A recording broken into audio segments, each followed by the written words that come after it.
നമസ്കാരം, ഞാൻ Ajay Shankar, home and commercial interior consultant. Doctor ഇൻറ്റീരിയറിൻ്റെ പുതിയൊരു എപ്പിസോഡിലേക്ക് എല്ലാവർക്കും ഒരിക്കൽ കൂടി സ്വാഗതം. ഇന്നത്തെ വീഡിയോ നമ്മുടെ കമ്മ്യൂണിറ്റി പോസ്റ്റിൽ ഞാനൊരു പോസ്റ്റ് ഇട്ടിരുന്നു, ഫ്ലോറിങ്ങിനെ സംബന്ധിച്ച് ശ്രദ്ധിക്കേണ്ട കാര്യങ്ങൾ എന്തെല്ലാം. അപ്പോൾ ഒരുപാട് പേരാണ് അതിന് കമൻറ്റ് ചെയ്തിരിക്കുന്നത്. ഫ്ലോറിങ്ങിനെ സംബന്ധിച്ച് കുറച്ച് ഏറെ സംശയങ്ങൾ ചോദിച്ചിട്ടുണ്ടായിരുന്നു നമ്മുടെ ആ ഒരു കമ്മ്യൂണിറ്റി പോസ്റ്റിൽ തന്നെ. കൂടാതെ നമ്മുടെ ഇൻസ്റ്റാഗ്രാമിലും വാട്സപ്പിലും ഒക്കെ ആയിട്ട് ഒരുപാട് സംശയങ്ങൾ വന്നിട്ടുണ്ട്. അപ്പോൾ ആ സംശയങ്ങൾക്കുള്ള മറുപടിയും, അതായത് ഓൾ അബൌട്ട് ഫ്ലോറിങ്ങിന് ഉപയോഗിക്കുന്ന മെറ്റീരിയൽസ് എന്തെല്ലാം, പിന്നെ പുതിയ ട്രെൻഡുകൾ ഏതെല്ലാം എന്നൊക്കെയുള്ളത് നമുക്ക് ഈ വീഡിയോയിലൂടെ നോക്കാം. അപ്പോൾ ഇതുപോലുള്ള വീഡിയോസ് വരുന്ന ചാനലായിരിക്കും ഡോക്ടർ ഇൻറ്റീരിയർ. അതുകൊണ്ട് സബ്സ്ക്രൈബ് ചെയ്യാത്ത എല്ലാ സുഹൃത്തുക്കളും ഒന്ന് സബ്സ്ക്രൈബ് ചെയ്ത് സപ്പോർട്ട് ചെയ്യുക, ലൈക്ക് ചെയ്യുക, ഷെയർ ചെയ്യുക, പിന്നെ നിങ്ങളുടെ കമൻറ്റ്സ് നമ്മുടെ കമൻറ്റ് ബോക്സിലിടുക. ആദ്യം തന്നെ നമ്മുടെ ഒരു സുഹൃത്ത് ചോദിച്ചിരിക്കുന്നത്, പഴയ കാലങ്ങളിൽ തറ ചരിച്ച് വാർക്കുന്ന ഒരു രീതി ഉണ്ടായിരുന്നു. അതിന് താഴെ ഓവൊക്കെ ഇട്ട് കൊടുത്ത് ചരിച്ച് വാർക്കുന്ന ഒരു രീതി ഉണ്ടായിരുന്നു. ഇപ്പോൾ അത് അവലംബിക്കേണ്ടതുണ്ടോ, ചെയ്തുകൊണ്ടോ കുഴപ്പമുണ്ടോ എന്നൊക്കെയാണ് അദ്ദേഹത്തിൻ്റെ സംശയം. തറ ചരിച്ച് വാർക്കുന്നത് എന്തിനാണെന്ന് വെച്ചാൽ, പണ്ടെന്ന് പറഞ്ഞാൽ നമ്മുടെ ചെളിയൊക്കെ കഴുകി കളയാനായിട്ട്, ചെളിയൊക്കെ വീണ് കഴിഞ്ഞാൽ കഴുകി കളയാനായിട്ടായിരുന്നു ഈ ചരിച്ച് വാർക്കുന്ന രീതി. അധികം ചരിച്ചല്ല, ഒരു ചെറിയ ഡിഗ്രി ചരിച്ച് വാർക്കും. ഒരു ഓവ് ഉണ്ടാവും അതിൻ്റെ സൈഡിൽ. അപ്പോൾ ഇത് നമുക്ക് ഒരു വെള്ളം ഒഴിച്ച് കഴുകി കഴിഞ്ഞാൽ വൃത്തിയായിട്ടൊരു ചൂല് കൊണ്ട് നമുക്കതിനെ കളയാൻ പറ്റും. ആ ഓവിനകത്തൂടെ വെള്ളം ഇറങ്ങിപ്പോയിക്കോളും. പിന്നെ ഫ്ലോറിങ്ങിലോട്ട് വന്നപ്പോൾ പുതിയ നൂതനമായ ഫ്ലോറിങ് ടെക്നിക്കുകൾ വന്നു.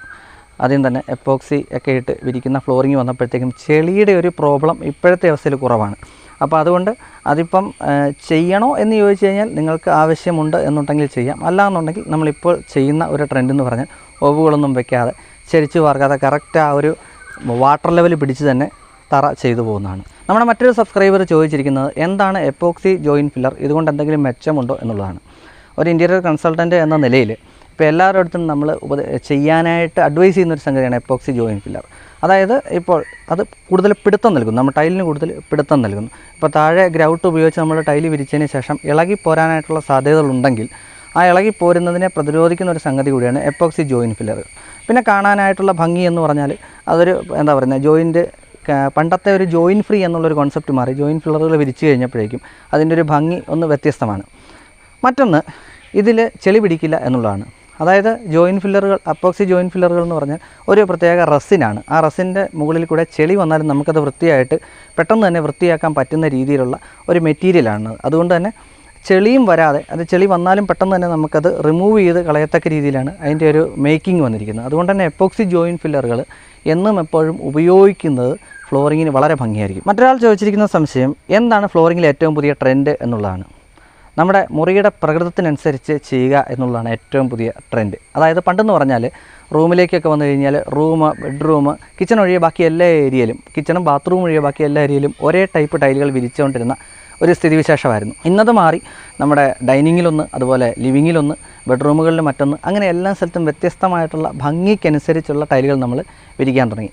അപ്പോൾ ഓരോ വീടിനും അതിൻ്റെ പ്രകൃതത്തിനനുസരിച്ചുള്ള ടൈലുകൾ വിരിക്കുക, ടൈലല്ല എന്താണോ ഫ്ലോറിങ്ങിന് നമ്മൾ ഉപയോഗിക്കുന്നത് അതെല്ലാം വിരിക്കുക എന്നുള്ളതാണ് ഇപ്പോഴത്തെ ഒരു ട്രെൻഡ്. മറ്റൊരു ചോദ്യം, ടൈലുകൾ എത്ര തരമുണ്ട് എന്നുള്ളതാണ്. പ്രധാനമായിട്ടും അടിസ്ഥാനപരമായി ടൈലുകൾ രണ്ട് തരമാണുള്ളത്. ഒന്ന് സെറാമിക് ടൈലുകൾ, മറ്റൊന്ന് വെട്രിഫൈഡ് ടൈലുകൾ.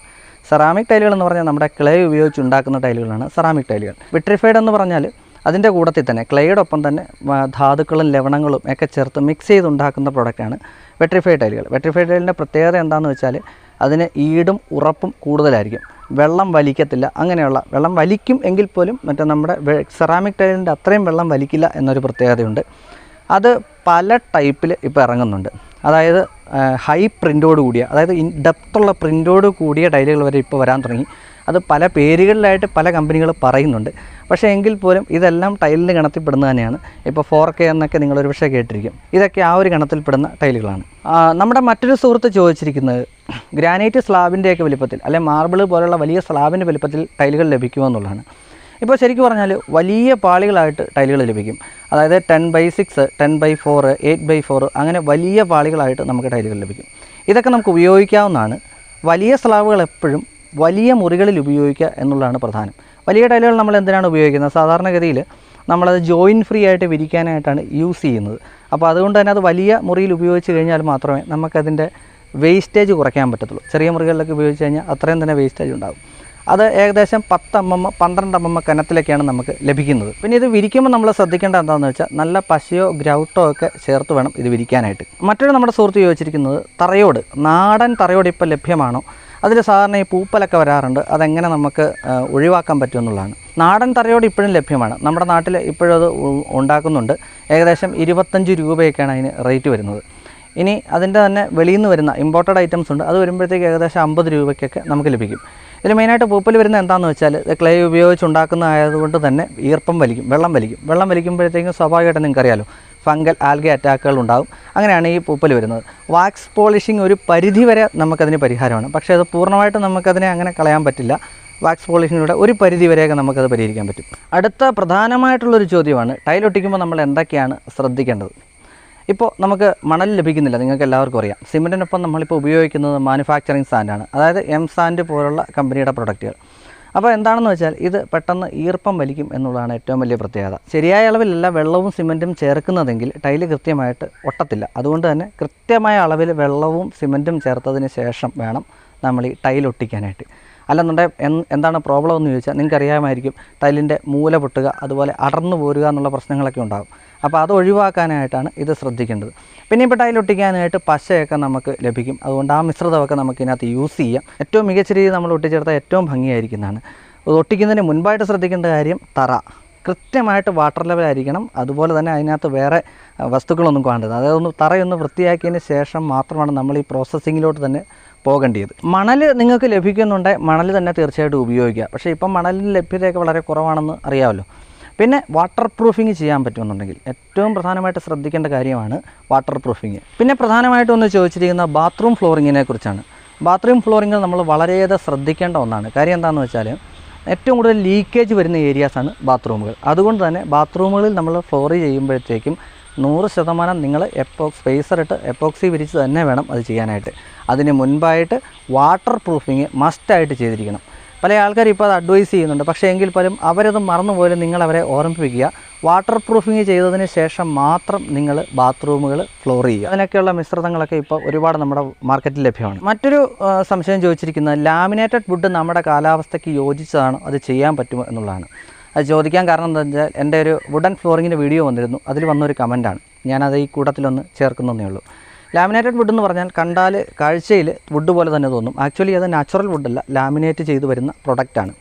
നമ്മളത് എല്ലായിടത്തും ഉപയോഗിക്കാനായിട്ട് അഡ്വൈസ് ചെയ്യത്തില്ല. കാര്യം എന്താണെന്ന് വെച്ചാൽ അത് നമുക്ക് അപ്സ്റ്റെയറിൽ അല്ലെങ്കിൽ ഏതെങ്കിലും ഒരു റൂമിൽ നമ്മൾ ഓഫീസ് റൂമായിട്ടൊക്കെ ഉപയോഗിക്കുന്നിടത്ത് തീർച്ചയായിട്ടും ഉപയോഗിക്കാൻ പറ്റുന്ന പ്രോഡക്റ്റാണ് ലാമിനേറ്റഡ് വുഡ്.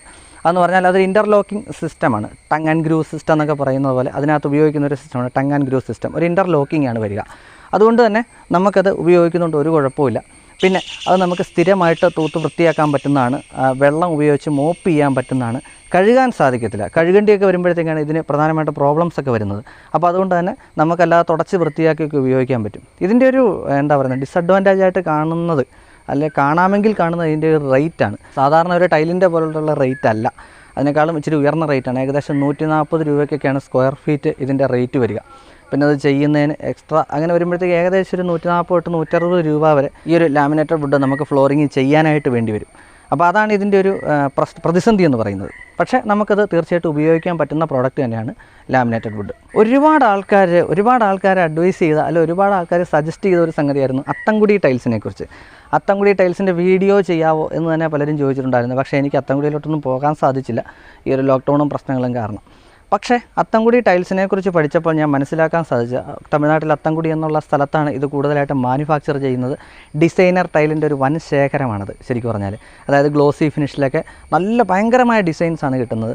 റേറ്റ് വരുമ്പോഴത്തേക്ക് ഏകദേശം സ്ക്വയർ ഫീറ്റ് 40-42 രൂപയൊക്കെ സ്ക്വയർ ഫീറ്റിന് വരുന്നുള്ളൂ. നമ്മുടെ കേരളത്തിൽ അത്ര അവൈലബിൾ അല്ല ഈ അത്തംകുടി ടൈൽസ്. അതിൻ്റെ ഒരു റീസൺ എന്ന് പറയുന്നത് അത്തംകുടി ടൈൽസ് അവിടുന്ന് ഇവിടം വരെ ട്രാൻസ്പോർട്ട് ചെയ്ത് വരുമ്പോഴത്തേക്കുള്ള റേറ്റിൻ്റെ വ്യത്യാസമാണ്. ഇപ്പോൾ നമുക്ക് അവിടെ 40 രൂപയ്ക്ക് കിട്ടുന്ന ടൈൽ ഇവിടെ വരുമ്പോഴത്തേക്ക് 50-55 രൂപ വരും. ആ 55 രൂപയുടെ സ്ഥാനത്ത് നമുക്കിപ്പോൾ 30 രൂപ തൊട്ട് 2x2 ടൈലുകൾ ലഭ്യമാണ് എന്നുള്ളതാണ്. ഡിസൈനർ ടൈലുകൾ പോലും നമുക്കിപ്പോൾ 55-57 രൂപയ്ക്ക് വലിയ സ്ലാബുകൾ കിട്ടും. അവിടെ നിന്ന് ഇവിടം വരെ എത്തിച്ച് ട്രാൻസ്പോർട്ട് ചെയ്ത് കൊണ്ടുവന്ന് അതിവിടെ വിൽക്കുക എന്ന് പറഞ്ഞാൽ ഒരു ഹൈ റേറ്റിൽ വിൽക്കേണ്ടി വരും. അത് നമ്മൾ സാധാരണ മേടിക്കാൻ തയ്യാറാവത്തില്ല. പിന്നെ അതിൻ്റെ ഡിസൈൻസ് എന്ന് പറഞ്ഞാൽ കൂടുതലും ഡാർക്ക് ഡിസൈൻസൊക്കെയാണ് വരുന്നത്. കൂടുതലും അത് വീടുകളിൽ നമ്മളിപ്പം എന്ത് ചെയ്യുമ്പോഴും 1-2 പ്രാവശ്യം ഒന്ന് ആലോചിക്കണം. കാര്യം എന്താണെന്ന് വെച്ചാൽ ഒരു പ്രാവശ്യം നമ്മൾ ഇടുമ്പോഴത്തേക്കുള്ള ആ ഒരു ഭംഗി നമ്മൾ വീണ്ടും അത് കാണുമ്പോഴത്തേക്കും നമുക്ക് അരോചകമായി തോന്നിക്കഴിഞ്ഞാലുള്ളൊരു പ്രോബ്ലം കൂടിയുണ്ട്. അപ്പോൾ അത്തംകുടി ടൈൽസ് വളരെ മികച്ച പ്രോഡക്റ്റ് തന്നെയാണ്. പക്ഷേ നമ്മുടെ നാട്ടിൽ അത് അവൈലബിൾ ആകുമ്പോഴത്തേക്കുള്ള അതിൻ്റെ റേറ്റാണ് ഏറ്റവും വലിയ പ്രതിസന്ധി. പിന്നെ മറ്റൊരു സംശയം എന്ന് പറഞ്ഞാൽ നമ്മുടെ സ്റ്റെയർ കേസിലൊക്കെ ഉപയോഗിക്കുന്ന ടൈലുകൾ ഉരുട്ടിയെടുക്കാൻ സാധിക്കുമെന്നുള്ളതാണ്. ഇപ്പോൾ അങ്ങനെ ഉരുട്ടിയെടുക്കാൻ സാധിക്കുന്ന ടൈൽ ഉരുട്ടി തന്നെ വരുന്നുണ്ട്. നമ്മുടെ ഫുൾ ബോഡി വെട്രിഫൈഡ് ടൈലുകൾ വരുന്നുണ്ട്.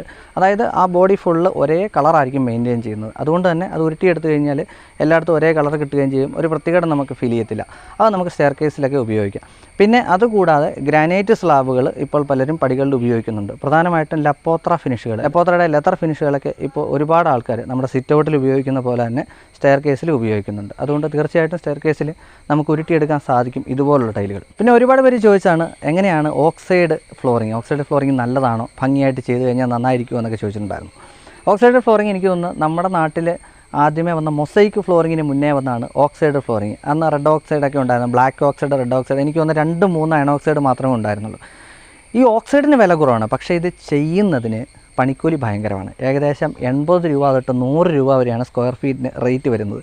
ചെയ്ത് കഴിഞ്ഞാൽ അയൺ ഓക്സൈഡാണ് നമ്മുടെ ശരീരത്തിനൊക്കെ നല്ലതാണ്. നമ്മുടെ ടൈലിൽ കിടക്കുന്ന പോലെയുള്ള നമുക്ക് നിലത്ത് കിടന്നാലൊന്നും പ്രോബ്ലം ഒന്നും വരത്തില്ല. ആരോഗ്യപരമായിട്ട് പ്രശ്നങ്ങളൊന്നും തരാത്തൊരു പ്രൊഡക്റ്റാണ് ഓക്സൈഡ്. പക്ഷേ അതിൻ്റെ മെയിൻ്റനൻസും ഭയങ്കരമാണ്. നമ്മൾ ആദ്യം ചെയ്ത് കഴിഞ്ഞാൽ പിന്നീട് അങ്ങനെ ഇട്ട് കഴിഞ്ഞാൽ തറ വീണ്ടും ഡാമേജ് ആയി പോകും. അത് നമുക്ക് പോളിഷൊക്കെ ചെയ്ത് മെയിൻറ്റെയിൻ ചെയ്യണം.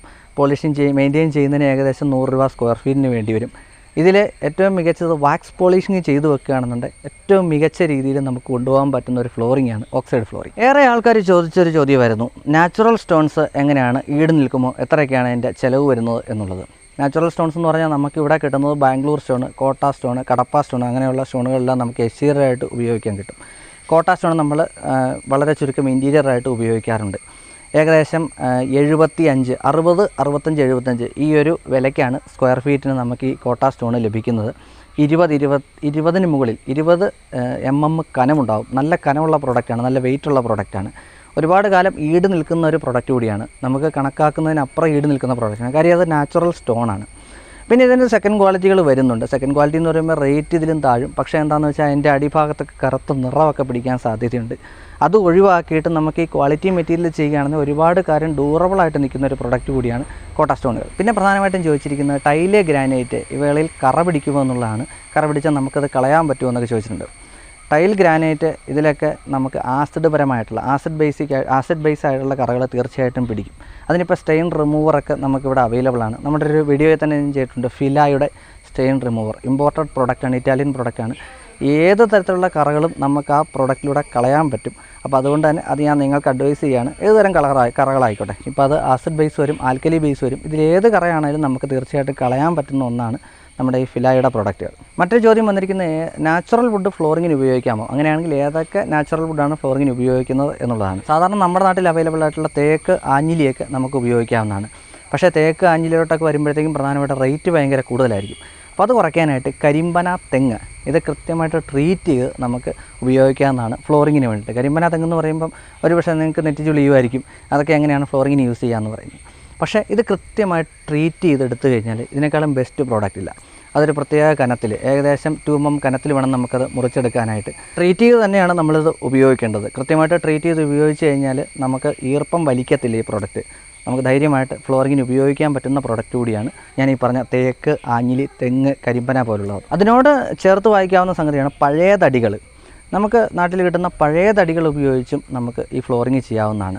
അതും ഒരേ കനത്തിൽ നമ്മൾ മുറിച്ചെടുക്കണം. പഴയ തടികളുടെ ഒരു പ്രത്യേകത എന്താണെന്ന് വെച്ചാൽ അതിനകത്തുനിന്ന് നീര് ഫുള്ളായിട്ട് വലിഞ്ഞിട്ടുണ്ടാവും. ഈർപ്പം വലിക്കത്തില്ല എന്നൊരു പ്രത്യേകതയുണ്ട്.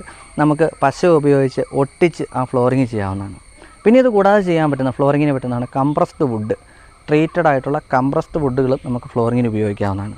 ഈ വുഡൻ ഫ്ലോറിംഗ് എന്ന് പറയുമ്പോൾ എല്ലാവരും ചിന്തിക്കുന്നത് റൂമുകളിൽ, എല്ലാ റൂമുകളിലും തികച്ചും ഈ പറഞ്ഞ ഫ്ലോറിങ് ഉപയോഗിക്കാം എന്നുള്ളതാണ്. പക്ഷേ അങ്ങനെയല്ല. ലാമിനേറ്റഡ് വുഡിൻ്റെ കാര്യം പറഞ്ഞ പോലെ തന്നെ നമുക്ക് സ്പെഷ്യലായിട്ട് ചെയ്യാൻ പറ്റുന്ന ഒരു രീതിയാണ് ഈ വുഡൻ ഫ്ലോറിംഗ് എന്ന് പറയുന്നത്. അത് സ്പെഷ്യലായിട്ടുള്ള ഏരിയയിൽ തന്നെ ചെയ്യുകയാണെന്നുണ്ടെങ്കിൽ ഏറ്റവും ബെസ്റ്റായിട്ടിരിക്കും. വളരെ ചുരുക്കം ചില ആൾക്കാർ, 1-2 പേർ ചോദിച്ചൊരു ചോദ്യമാണ്, എന്താണ് പോളിഷ്ഡ് കോൺക്രീറ്റ് ഫ്ലോർ എന്നുള്ളത്. നമ്മുടെ നാട്ടിൽ വളരെ പണ്ട് ചെയ്തുകൊണ്ടിരുന്നത്, അതായത് ഈ ഒരു ഫ്ലോറിംഗ് ടെക്നിക്കുകളൊക്കെ വരുന്നതിന് മുന്നേ സാധാരണ സിമൻറ്റ് തറകളായിരുന്നു ഉണ്ടായിരുന്നത്. ആ സിമൻറ്റ് തറകളുടെ ഒരു ആധുനിക രൂപമാണ് ശരിക്കും പോളിഷ്ഡ് കോൺക്രീറ്റ് ഫ്ലോർ എന്ന് പറയുന്നത്. അതിൻ്റെ മുകളിൽ പോളിഷ് ചെയ്ത് ഉപയോഗിക്കുന്നു. പക്ഷേ അത് പോളിഷ് ചെയ്യുമ്പോൾ ചില കണ്ടീഷൻസ് ഉണ്ട്. സാധാരണഗതിയിൽ നമ്മൾ ഫ്ലോറിങ് ചെയ്യുമ്പോഴത്തേക്കും അതിൽ പൊട്ടലൊക്കെ വരാനിടയുണ്ട്. വലിയ ഫ്ലോറിങ് ആകുമ്പോൾ തീർച്ചയായിട്ടും സിമെൻറ്റിൻ്റെ ഇടയിൽ പൊട്ടലുകളൊക്കെ ഉണ്ടാകും. അതിന് പകരം 4x4 സൈസിൽ നമ്മൾ ഫ്ലോറിങ് ചെയ്തതിന് ശേഷം സ്ലാബുകളാക്കി ഫ്ലോറിങ് ചെയ്തതിന് ശേഷമാണ് ഈ ഒരു കോൺക്രീറ്റ് ഫ്ലോറിൽ നമ്മളത് ഉപയോഗിക്കുന്നത്. അപ്പോൾ അത് ശേഷം അതിനകത്ത് ഡയമണ്ട് പോളിഷിംഗ് ഒക്കെ ചെയ്ത് കഴിയുമ്പോഴത്തേക്കും ഡയമണ്ട് പോളിഷോ വാക്സ് പോളിഷോ ഏതെങ്കിലും ചെയ്ത് കഴിഞ്ഞാൽ നമുക്ക് വളരെ ഭംഗിയായിട്ട് ഇരിക്കാൻ സാധിക്കും. അത്ര മികച്ച ഒരു ഫ്ലോറിംഗ് രീതി വേറൊരിടത്തും നമുക്ക് കാണാൻ പറ്റത്തില്ല. നമ്മുടെ പഴയ ആ ഒരു സിമൻറ്റ് തറയാണോ ഇത് എന്ന് നമുക്ക് പറയാൻ പോലും തോന്നത്തില്ല. അത്ര മികച്ച രീതിയിലുള്ള ഒരു ഫ്ലോറിംഗ് ടെക്നിക്കാണ് ശരിക്കും പോളിഷ്ഡ് കോൺക്രീറ്റ് ഫ്ലോറിംഗ്. പിന്നെ പലരും ചോദിച്ചൊരു ചോദ്യമാണ് ഏതൊക്കെ ഫിനിഷ് നമുക്ക് ഗ്രാനൈറ്റുകൾ ലഭ്യമാവും എന്നുള്ളത്. നിങ്ങളെല്ലാവരും കണ്ടിട്ടുള്ളതുപോലെ ഗ്ലോസി മാറ്റ് ഫിനിഷ്, പിന്നെ അതുകൂടാതെ ലെപ്പോത്ര ഫിനിഷ്, ഫ്ലെയിംഡ് ഫിനിഷ്, അങ്ങനെയുള്ള ഒരുപാട് ഫിനിഷുകളിൽ നമുക്ക് ഗ്രാനൈറ്റ് സ്ലാബുകൾ കിട്ടും. എക്സ്റ്റീരിയറിലൊക്കെ നമ്മൾ ഉപയോഗിക്കുന്നത് സാധാരണഗതിയിൽ ഈ ഫ്ലെയിംഡ് ഫിനിഷായിരിക്കും. കാരണം പരിവരുത്ത പ്രതലം നമുക്ക് മെയിൻറ്റെയിൻ ചെയ്തിരിക്കാൻ പറ്റും. ഈ ലെപ്പോത്ര ഫിനിഷ് വരുമ്പോഴത്തേക്ക് അതിനകത്ത് തന്നെ ലെതർ ഫിനിഷൊക്കെ വരും. അതൊക്കെയാണ് കൂടുതൽ നമ്മൾ സിറ്റ് ഔട്ടിലൊക്കെ യൂസ് ചെയ്യുന്നത്. അപ്പോൾ അങ്ങനെ ഈ ഒരു ഫിനിഷുകളിലൊക്കെ തന്നെ നമുക്ക് ഗ്രാനൈറ്റ് ലഭ്യമാകുന്നതാണ്. നമ്മുടെ മറ്റൊരു സബ്സ്ക്രൈബർ ചോദിച്ചിട്ടുണ്ടായിരുന്നു മാർബിൾ വിരിക്കുന്നതിന് എത്രയാവും പണിക്കൂലി, ഇത് പോളിഷിംഗ് ചാർജൊക്കെ അതിൽ ഉൾപ്പെടുമോ എന്നതിനെക്കുറിച്ച്. അപ്പോൾ അതുകൂടെ ഞാൻ ഈ കൂട്ടത്തിൽ പറയാം. ഏകദേശം 60 രൂപ മുതലാണ് മാർബിളിന് പണിക്കൂലി വരുന്നത്. 60 രൂപ എന്ന് പറഞ്ഞാൽ സ്ക്വയർ ഫീറ്റ് കണക്കാണ് പറയുന്നത്. ഇതിൽ പോളിഷിംഗ് വരുന്ന എക്സ്ട്രായാണ്. മെയിനായിട്ട് ഇതിനായിട്ട് വരുന്ന പോളിഷിംഗ് ഏതൊക്കെയാണെന്ന് വെച്ചാൽ മാർബിളിൽ ചെയ്യുന്ന പോളിഷിംഗ് വാക്സ് പോളിഷിങ്ങും ഡയമണ്ട് പോളിഷിങ്ങുമാണ്. വാക്സ് പോളിഷിങ്ങിന് ഏകദേശം സ്ക്വയർ ഫീറ്റിന് ഏകദേശം 50 രൂപയും ഡയമണ്ട് പോളിഷിങ്ങിന് 75 രൂപയുമാണ് ഈടാക്കുന്നത്. അപ്പോൾ ഇത്രയുമാണ് ഇന്നത്തെ വീഡിയോ. കുറേയേറെ സുഹൃത്തുക്കൾ, സബ്സ്ക്രൈബേഴ്സ്, വ്യൂവേഴ്സ് ചോദിച്ച ചോദ്യങ്ങളാണ് ഞാൻ ഈ വീഡിയോയിൽ ഉൾപ്പെടുത്തിയിരിക്കുന്നത്. പിന്നെ കോമൺ ആയിട്ട് പറയേണ്ട കുറേ കാര്യങ്ങളൂടെ നമ്മൾ ഈ വീഡിയോയിൽ ഉൾപ്പെടുത്തിയിട്ടുണ്ട്. ഇപ്പോൾ ഇതിൽ മെയിനായിട്ട് നിങ്ങൾ ശ്രദ്ധിക്കേണ്ട കാര്യം ഫ്ലോറിങ് ചെയ്യുമ്പോഴത്തേക്കും നമ്മൾ ആദ്യം തന്നെ എല്ലാ തരത്തിലുള്ള പ്രിക്കോഷൻസും എടുത്ത് ചെയ്യേണ്ട ഒന്നാണ് ഫ്ലോറിങ്. കാര്യം നമുക്കത് മാറ്റി മറ്റൊന്ന് ചെയ്യുക എന്ന് പറഞ്ഞാൽ അത്രയേറെ ബുദ്ധിമുട്ടായിരിക്കും. അപ്പോൾ അതുകൊണ്ട് തന്നെ ആദ്യം തന്നെ ഇത്രയും കാര്യങ്ങളൊക്കെ നിങ്ങൾ ശ്രദ്ധിക്കുക. അപ്പോൾ ഇതുപോലുള്ള വീഡിയോസ് വരുന്ന ചാനലാണ് ഡോക്ടർ ഇൻറ്റീരിയർ. അതുകൊണ്ട് നിങ്ങൾ സബ്സ്ക്രൈബ് ചെയ്യാത്ത എല്ലാ സുഹൃത്തുക്കളും ഒന്ന് സബ്സ്ക്രൈബ് ചെയ്ത് സപ്പോർട്ട് ചെയ്യുക. പുറത്തിപ്പോൾ പോകാൻ സാധിക്കത്തില്ല, അതുകൊണ്ടാണ് ഇതുപോലുള്ള യൂസ്ഫുൾ വീഡിയോസ് ഞാൻ ഇവിടെ നിന്ന് തന്നെ ചെയ്യുന്നത്. അപ്പോൾ ഇനിയും സപ്പോർട്ട് ചെയ്യുക, നിങ്ങൾ കമൻറ്റ് ചെയ്യുക, അതുപോലെ തന്നെ ലൈക്ക് ചെയ്യുക. നമ്മുടെ വീഡിയോസ് നിങ്ങൾക്ക് ഇഷ്ടപ്പെട്ടാൽ തീർച്ചയായിട്ടും ഷെയർ ചെയ്യുക. ഇനിയും ഇതുപോലുള്ള വീഡിയോ ചെയ്യാനായിട്ടുള്ള സജഷൻസ് ഇടുക. അപ്പോൾ മറ്റൊരു വീഡിയോയുമായിട്ട് ഞാൻ ഉടൻ തന്നെ എത്തും. അതുവരേക്കും Ajay Shankar signing off, doctor interior.